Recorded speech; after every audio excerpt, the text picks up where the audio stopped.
Assalamualaikum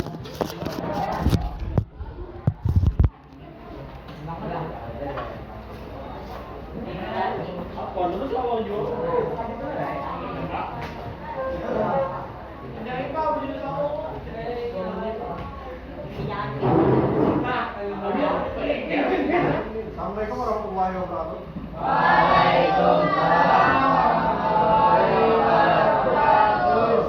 Sebelum mulai pembelajaran hari ini, mari kita berdoa bersama-sama di dalam hati ini.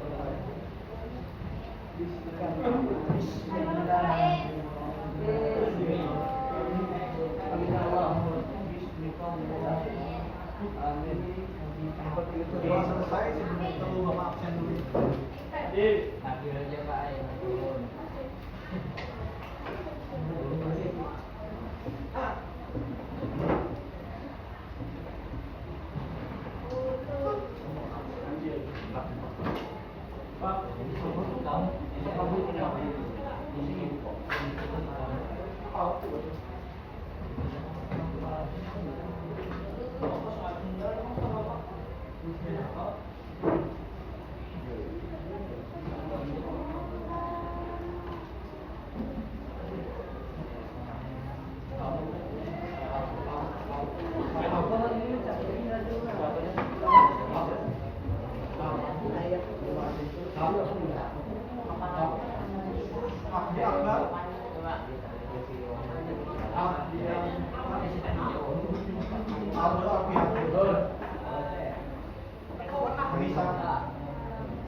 Arjuna,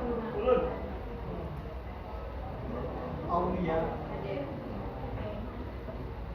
Eka Maria,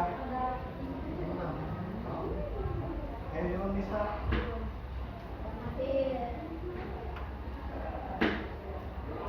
Tomsani,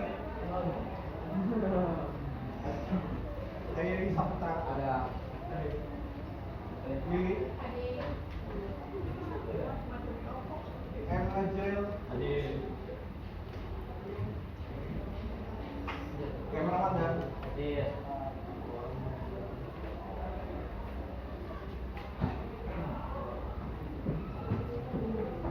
Madina, Mariana, Auklana,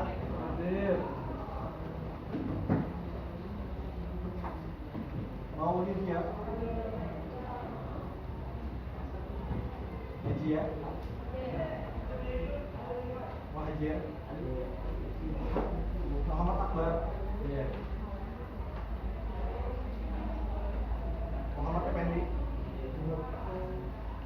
Muhammad Pak, Muhammad Mahmud, Muhammad Nurdian,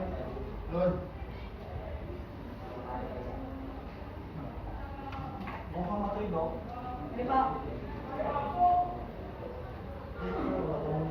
Nopal Ansari, Normiat, Putri Cin,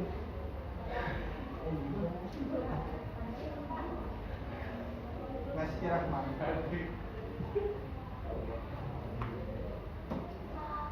Sania, Suci, Talia,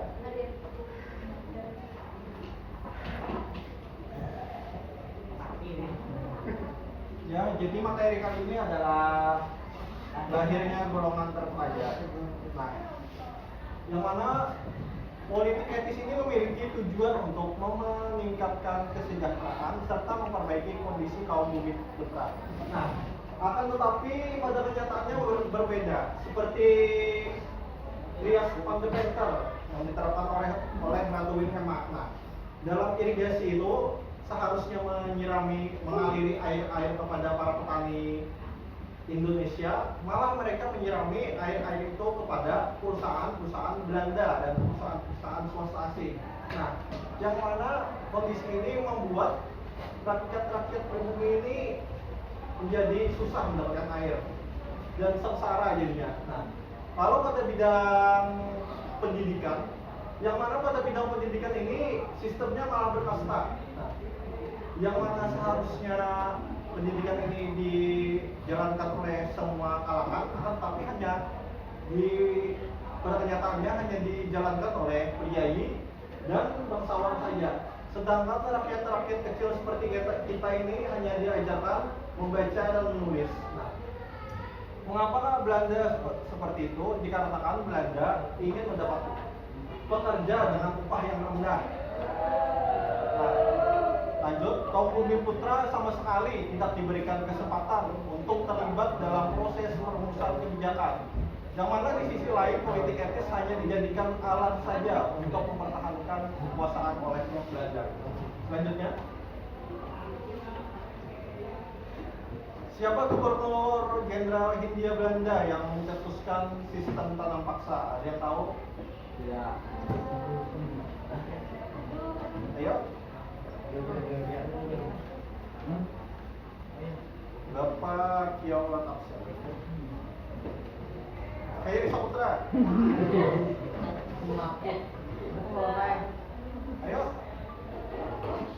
Adakah yang bisa jawab? Nilai tambahan. Ayo. Bapak sudah menjelaskan. Ya, siapa? Betul sekali. Yang mana Johannes van der Vos ini menerapkan sistem paksa dikarenakan kas-kas Belanda yang saat itu menjadi kosong dikarenakan perlawanan daerah. Kan ada Bapak jelaskan kemarin perlawanan di Ponegoro, perlawanan Aceh, perlawanan Pangeran Antasari. Nah, yang mana perlawanan tersebut itu membuat kas-kas Belanda ini menjadi kosong. Sehingga Belanda ini berpikir bagaimana mengisi kas-kas mereka yang kosong ini. Sehingga Belanda menerapkan kultur stelsel atau tanam paksa, yang mana kultur stelsel ini membuat kas-kas Belanda yang awalnya tadi kosong menjadi penuh. Nah, yang mana soal Van den Bos ini memperkerjakan pribumi, tetapi mereka tidak digaji, tidak diberi makan, sehingga banyak sekali yang menderita. Kita lanjut. Yang mana dalam bidang pendidikan, edukasi, pemerintah Belanda mulai memperluas kesempatan bagi rakyat Indonesia, khususnya dari kalangan atas. Nah, kalangan atas saja yang bisa bersekolah pada saat itu. Kalangan priai, pribumi. Nah, yang mana untuk mengikuti pendidikan di sekolah-sekolah yang berbahasa Belanda. Selama itu juga sekolah-sekolah berbahasa Belanda hanya menerima siswa yang berasal dari rakyat kelas atas seperti priai dan bangsawan itu. Nah, rakyat pribumi yang kayak kita ini tidak bisa masuk sekolah seperti itu. Nah, yang mana salah satu program edukasi yang menghasilkan golongan elit baru di Indonesia adalah sekolah dokter Jawa. Nah, sekolah dokter Jawa ini mengalami perubahan nama pada tahun 1900 sampai 1902, yang mana berubah menjadi School of Training School in Language Arts atau Skopia, yang mana pengajarannya ini dengan cara barat, sama yang seperti kita ini kan pengajarannya cara barat, lain cara Arab. Ini yang cara Arabnya seperti pesantren. Oh iya. Nah, kita lanjut. Nah. Ya, silakan. Nah, siapa yang bisa jawab? Mengapa pada masa awal abad ke-20 pendidikan pada masa itu menggunakan sistem kasta seperti hanya priai atau bangsawan saja bisa bersekolah? Adakah yang jawab? Ada. Dipakai logika. Logika. Mengapa pada masa awal kedua kasta abad ke-20 masa itu menggunakan sistem kasta seperti hanya priai atau bangsawan saja yang bisa bersekolah? Ayo, siapa yang mau jawab? Karena ada duit. Karena yang tidak berada itu jadi budak. Karena sangat terbatas. Angkat tangan yang bisa jawab. Karena kondisi ekonomi. Itu salah satunya. Nah, ada kayak kau jawab? Kata Terima kasih. Mau beli dia? dia. Oh, iya. Karena Oh, siapa? Karena ada jawabannya Baru Piatik. Kurang tepat. Nah, yang mana dibatasi pendidikan saat itu dikarenakan Belanda ini ingin mendapatkan pekerja upah yang rendah yang bisa membaca dan menulis saja. Dan juga pada saat itu ada kepercayaan pihak buhan-buhan barat ini bahwa bangsa berkulit putih saja yang menduduki kasta paling tinggi, sehingga pribumi-pribumi ini dianggapnya budak pada saat itu. Nah, yang mana kepercayaan itu runtuh saat Rusia kalah dengan Belanda. Ada tuh Bapak jelaskan. Nah, kita lanjut. Nah, ya. Akhirnya politik etis ini melahirkan suatu kelas sosial baru dalam lingkungan kaum bumi putra. Kelas sosial baru ini adalah bumi putra terpelajar. Pada awalnya, perjuangan pemuda Indonesia dimulai dari sekolah menengah Toskia, dan sekolah pertanian. Nah, sekolah-sekolah tersebut hanya bisa dimasuki bangsawan saja. Nah, bisa kalian lihat tabel-tabel ini? Kategori yang bisa. Nah, kelas sekolah ini hanya diajarkan di kelas folk school. Folk school itu setingkat kelas dasar, kelas 2 saja, sekolah dasar.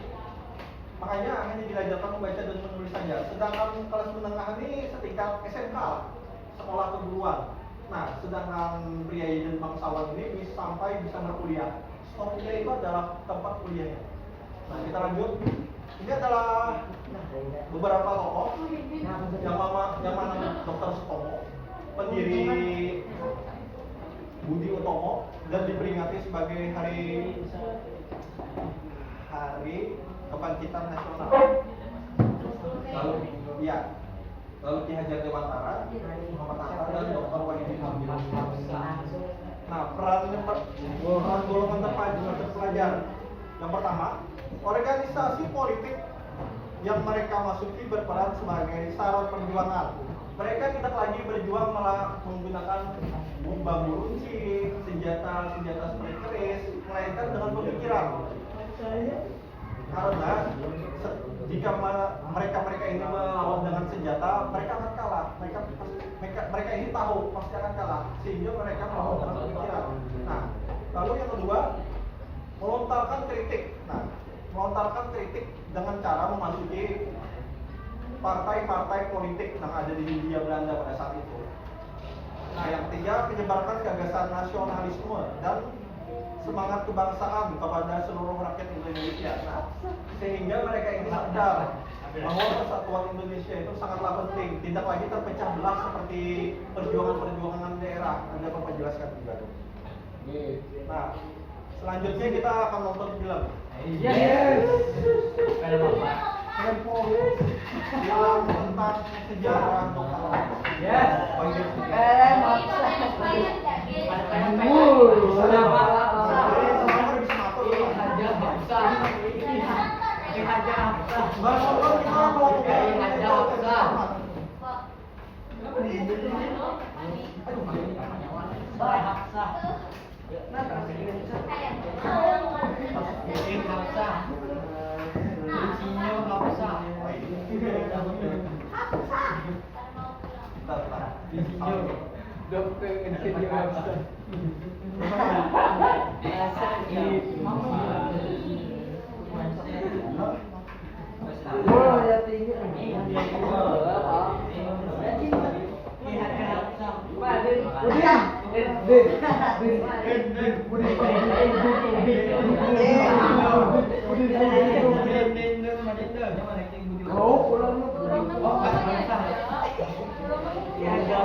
Vaksin itu penting untuk menjaga diri kita dari wabah penyakit seperti sekarang ini.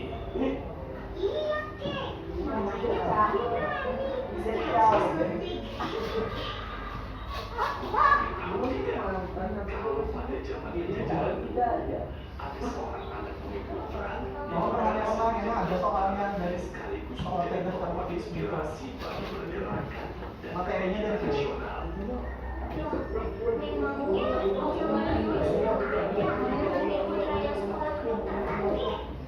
Sudah ada, hanya saja sekolah kedokteran lebih lengkap dan semodern sekarang. Beliau juga yang menjadi inspirasi bagi organisasi modern pertama Indonesia yang bernama Budi Utomo.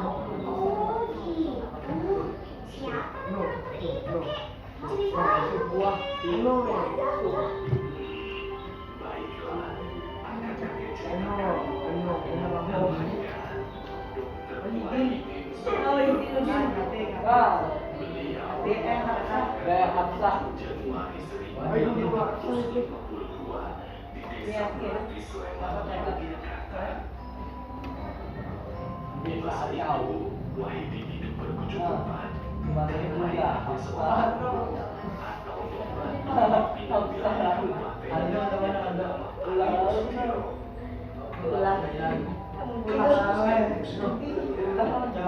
Suka sekali Romo. Meskipun kita ini kecewa, tapi sebenarnya kita ini berdarah putih Makassar loh. Benarkah itu? Benarkah itu? Kita adalah seorang pesaing. Masa dong?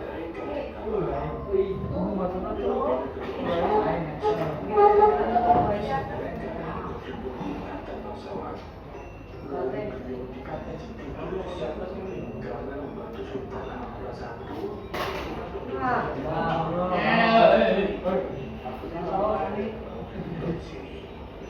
tapi biar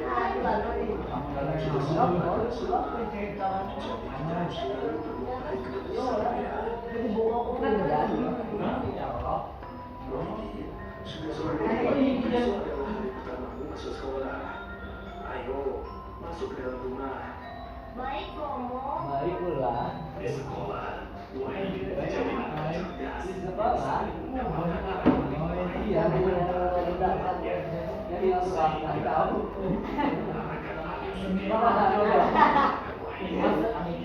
Mas dia kok anaknya?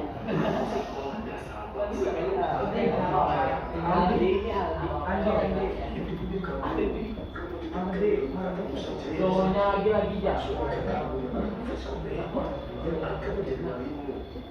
Dia mana jemputnya? Ini betul di dalam.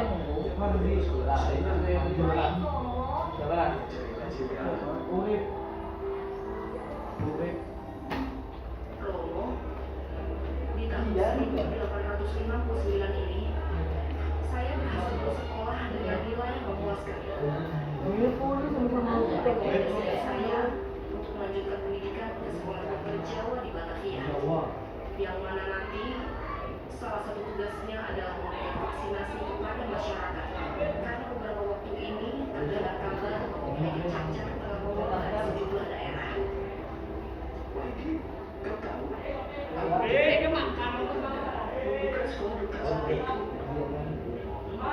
Tentu saja untuk memberikan pengajaran kepada para bumi putra.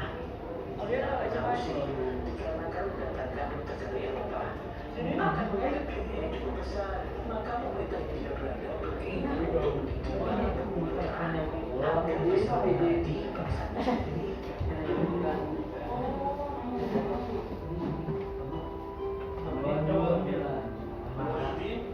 Kamu termasuk anak yang paling cerdas di antara teman-temanmu. Hari ini kamu telah menyelesaikan pendidikanmu di sekolah dokter Jawa ini hanya dalam waktu 22 bulan saja. Padahal seharusnya pendidikan ditempuh dalam waktu 3 tahun. Maka itu, saya selaku direktur sekolah dokter Jawa mengangkat kamu jadi asisten merah atau wakil pengajar di sekolah dokter Jawa. Bagi Muhyiddin, pekerjaan sebagai asisten Leonard adalah latihan untuk membantu mempraktekkan segala teori yang diperolehnya selama di sekolah. Lalu, karena sudah resmi menyandang gelar dokter Jawa, beliau juga memiliki kebenaran kedokteran. Meskipun masih ditempatkan sebagai konsultan atau disebut juga foxinators. Lalu, setelah mundur dari jabatan asisten, Dr. Wahidi berpindah ke Yogyakarta. Di Yogyakarta, Dr. Wahidi menjadi dokter sehingga beliau diberi kesempatan selama ini. Di samping itu, menjadi pelaku masyarakat. Beliau melakukan beliau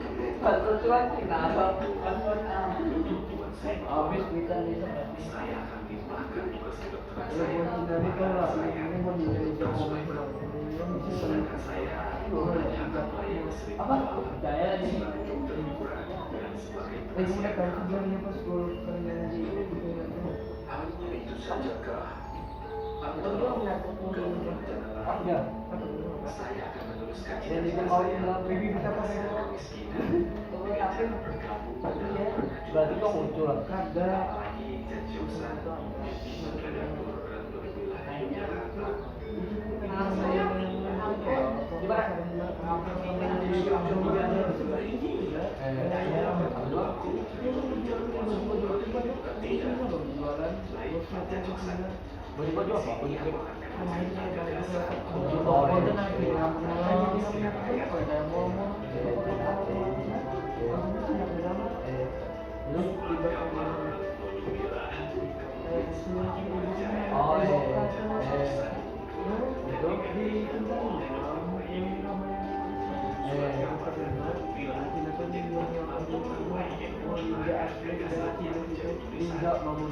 Beliau juga tidak bosan dengan masyarakat tentang pentingnya pendidikan dan pelajaran sebagai cara meningkatkan kesejahteraan.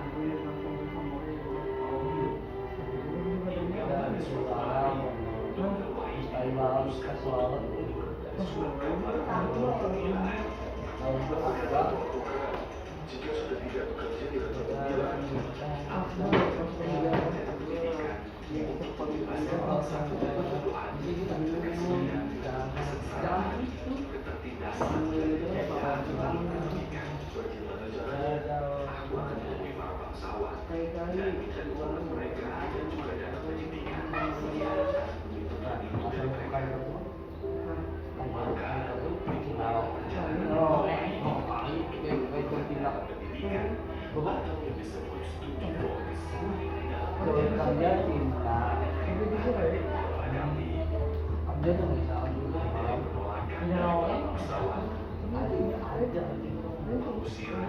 tidak, aku tidak sudi memberikan uangku sebagai dana pendidikan. Tidak saja mereka tetap bodoh dan tetap miskin, agar kedudukanku tidak terancam oleh mereka yang padan. Hingga ancaman dari pemerintah Hindia Belanda yang menganggap aksinya sangat berbahaya karena jika gagasannya terwujud, maka akan lahir anak banyak pemuda yang sadar akan kondisi bangsanya.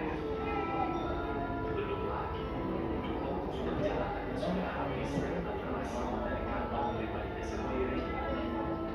Pada saat perjalanan Dr. Wahidi menuju ke Residen Banten, beliau menyempatkan singgah ke Sofia untuk mendapatkan dukungan pelajar di sekolah tersebut. Di sana, Dr. Wahidi berbicara dengan para siswa muda Sofia. Para muda yang bisa melaksanakan kewajiban berbakti mulia. Kita jangan selalu meminta pertolongan yang lain. Harus membuat bebek seolah dewe. Hanya sekalian baju membimbing bangsa kita dan tetapi semua pangkat yang akan kalian raih bukan merupakan anugerah yang patut dibanggakan dan tidak akan saya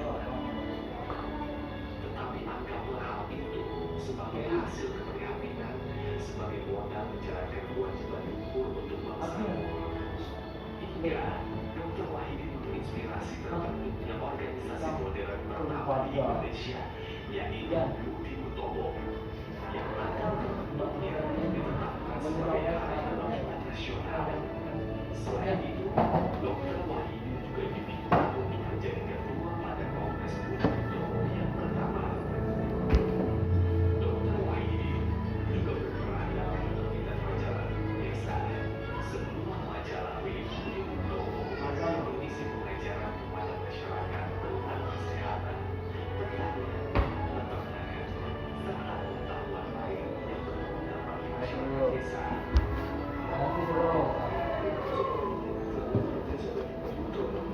Terima kasih kembali Kak Sutomo.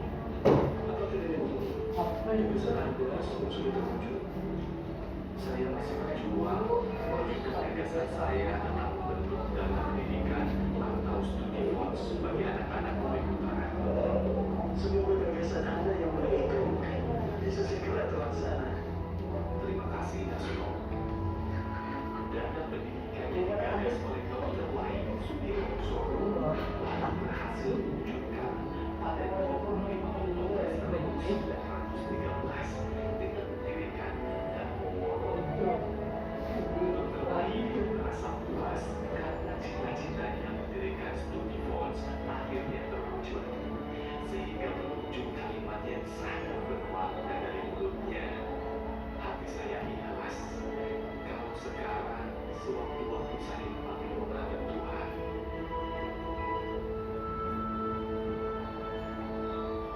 Hingga akhirnya Dr. Wahidin meninggal dunia 4 tahun kemudian setelah mendirikan Danworo, yakni pada tanggal 26 Mei 1917 di Yogyakarta, dan dimakamkan di Desa Mati, tempat kelahirannya. Lalu, pada tanggal 6 November 1973, Dr. Wahidin Sudirosono ditetapkan sebagai pahlawan nasional. Sungguh mengagumkan kisah Dr. Wahidin ya, Kek. Semangatnya luar biasa dan pandangannya untuk menolong rakyat kecil. Dan jangan lupa, Dr. Wahidin adalah orang yang sangat pintar. Makanya, kamu juga harus rajin belajar, sehingga menjadi pintar dan bisa menolong banyak orang yang membutuhkan, seperti Dr. Wahidin. Iya, Kek. Apalagi cita-cita aku juga ingin menjadi dokter. Itu cita-cita yang sangat mulia. Kakek doakan kamu bisa mencapainya. Iya, Kek. Amin. Ya. Selanjutnya kita untuk kelompok dulu. Kelompok.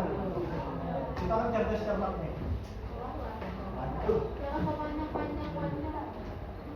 Karena bikinnya atau Hitung. Dipilih coba, dipilih dulu. Dipilih coba. Pak, hitung aja Pak. Hitungnya kan? Kami ramai pintar. Dihitung angkat tangan. Hitung. Hitung. Anaknya tangan tangan. Hitung. Ya, Dikit. Hitung. Yes.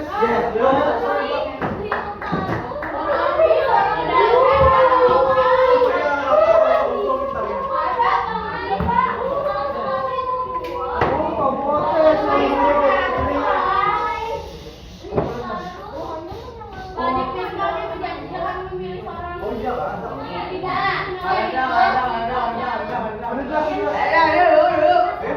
Bentuk. Totalnya kan kita tiga. Nah, kami hitung dia. Berarti 8 orang satu kelompok. Iya,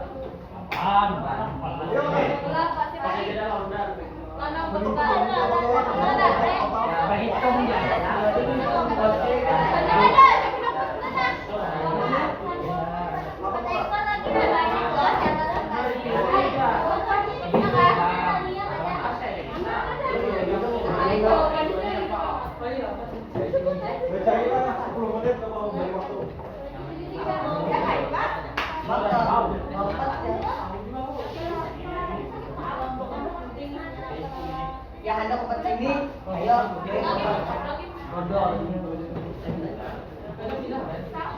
Hapsah. Apa nih? Hapsah. Beda beda kali.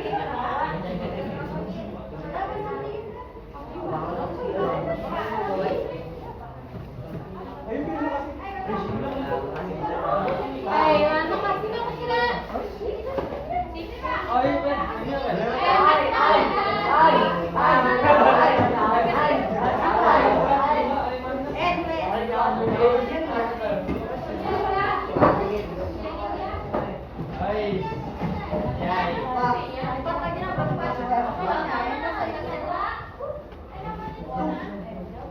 Beda kelompoknya. Kita banyak kalau kita berapa? Gak mungkin di sini. Delapan.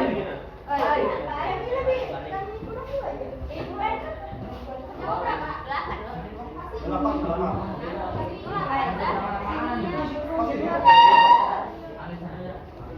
Dua empat, tujuh. Berangkat. Ayo kasih. Iya, kasih tuh. Berangkat.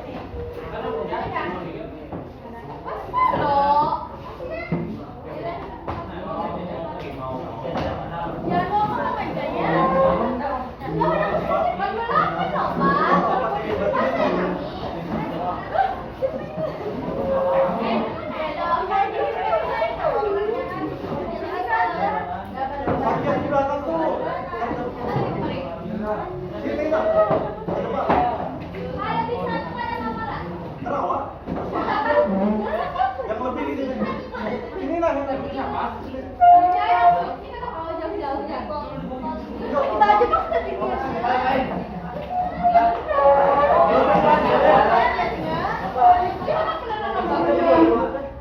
Kelompok satu. Tiga biar. Wah, Bang, kami kan Kelompok empat. Lagi di sini. Biar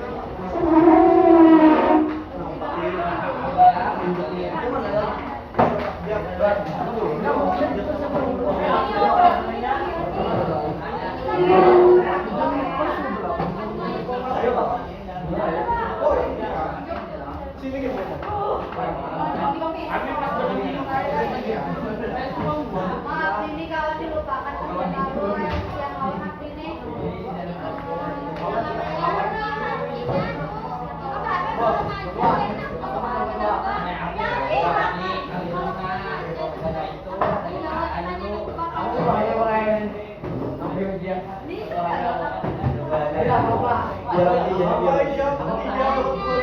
Kalau aku deh, cuma pinjam. Orang lain pinjam uang. Ini kurang dulu soalnya.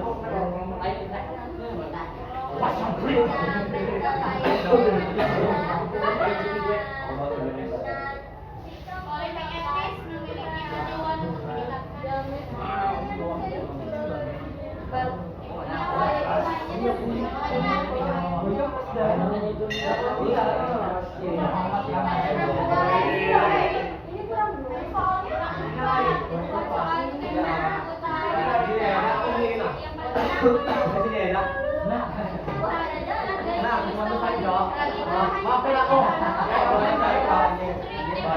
Engkau mengecewakan kayak. Kurangnya tuh.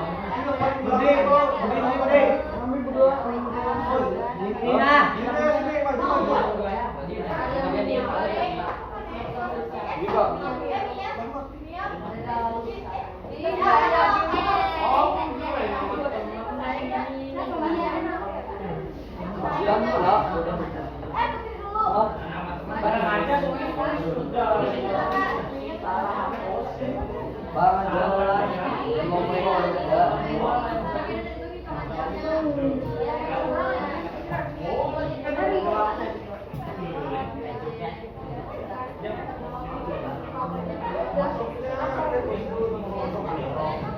Itu sesuai nama abjad, nama pembagiannya nama. Sesuai abjad. Kayaknya misalnya yang menjawabnya mah tulis pas aku Romawi. Atau kena pemahaman kali.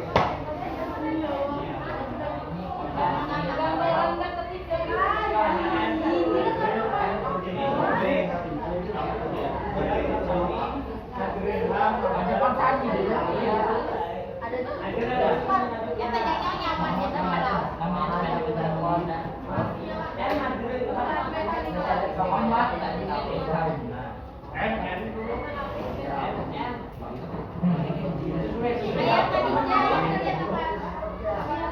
Susah tapi punya loh. Cara mainnya nih. Cara mainnya mereka dapat bisa. Biar menanya kamu jawab. Balik cepat alat-alat kita. Oh iya.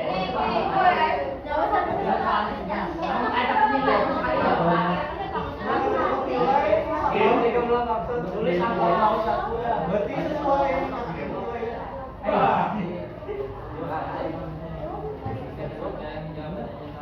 Halo.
Tujuan utama dari politik etis yang diperkenalkan Belanda pada awal abad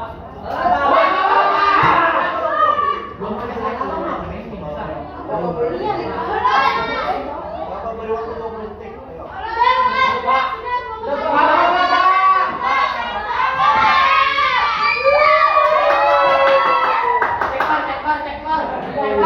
Ayo. Tiga, dua, tiga, dua,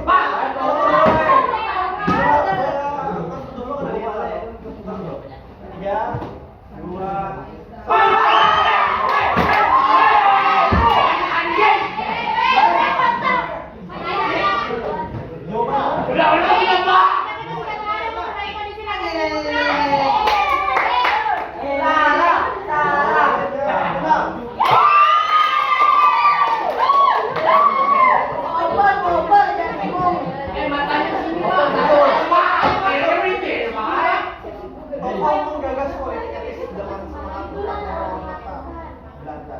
Itu ada dong. Kalau juga.